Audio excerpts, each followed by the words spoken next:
Assalamualaikum warahmatullahi wabarakatuh. Halo semuanya, di video pembelajaran ini kita akan belajar mengenai dunia tumbuhan, yaitu Bryophyta, yang bisa kalian kenal dengan sebutan tumbuhan lumut. Bryophyta berasal dari bahasa Yunani, yaitu bryon yang berarti lumut dan phyton yang berarti tumbuhan. Lumut merupakan anggota kingdom Plantae yang paling sederhana.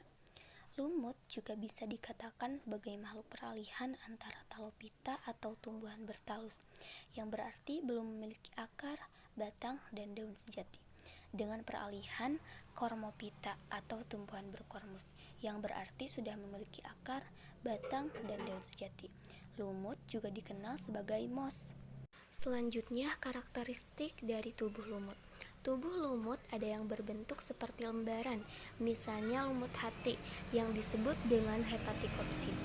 Tumbuhan kecil dan tegak, misalnya lumut daun yang disebut dengan Bryopsida. Yang ukuran kecil memiliki tinggi sekitar 1-2 cm, yang ukuran besar memiliki tinggi sekitar 20 cm. Reproduksi lumut terjadi secara aseksual dan seksual. Aseksual dengan pembentukan spora melalui pembelahan meiosis sel induk spora di dalam sporangium, spora gametofit, pembentukan gamet cup atau piala tunas, dan fertilisasi atau pemutusan saluran tubuh. Seksual melalui fertilisasi atau pembuahan ovum oleh spermatozoid yang menghasilkan zigot. Zigot sapropit berumur 3-6 bulan. Klasifikasi lumut. Klasifikasi lumut dibagi menjadi 3 macam, yaitu Hepaticopsida, lumut hati, Anthocheropsida atau lumut tanduk, Bryopsida atau lumut daun. 1. Hepaticopsida, lumut hati. Ciri-cirinya tumbuhan talus dengan tubuh berbentuk lembaran, pipih, dan berlobus. Umumnya tidak berdaun atau disebut marsantia dan lunularia. Namun ada juga yang berdaun, disebut jungermannia. Tubuh mendatar dan melekat pada substrat dengan menggunakan rizoidnya. Banyak ditemukan di tempat lembab, namun ada juga yang tumbuh di permukaan air, disebut dengan Rhizocarpus natas.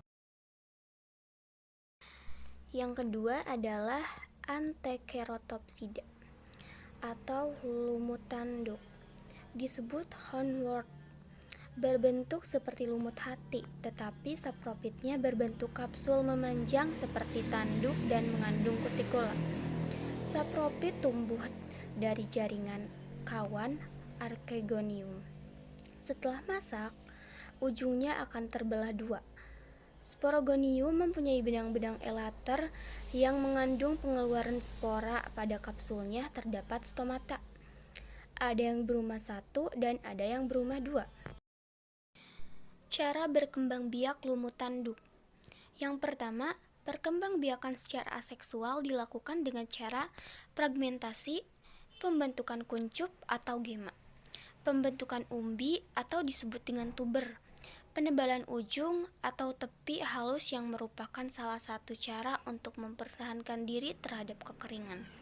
Lalu, peristiwa aporspori, yaitu terbentuknya gametofit tanpa melalui pembentukan spora. Yang kedua, perkembangbiakan secara seksual dengan membentuk arteridium dan archegonium.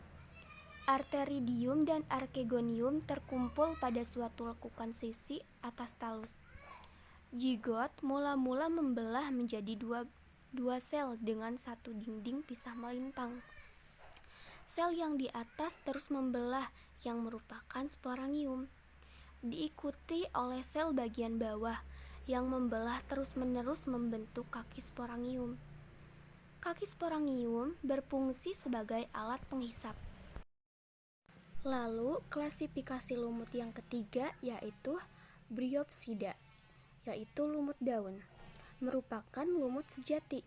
Ciri-cirinya, tubuhnya berupa talus, warnanya hijau, hidup berkelompok, menempel pada tembok, batu, dan tanah. Belum mempunyai jaringan pengangkut. Alat kelamin terdiri dari arteridium, yaitu jantan, dan archegonium, yaitu betina, mempunyai sifat seperti busa, menyerap dan menahan air. Tubuhnya seperti tumbuhan kecil yang tumbuh tegak. Tinggi pada umumnya adalah 40 cm. Ada yang mencapai 40 cm, misalnya Polytrichum. Tubuhnya merupakan kormus atau dapat dibedakan, yang memiliki bagian akar sederhana yaitu rhizoid, batang dan daun. Rhizoid tersusun dari banyak sel atau multiseluler dan bercabang. Batang lumut bercabang-cabang. Ada juga yang tidak bercabang. Daun berukuran kecil dan tersebar di seluruh batang. Cukup di sini materi yang dapat saya sampaikan. Terima kasih. Wassalamualaikum warahmatullahi wabarakatuh.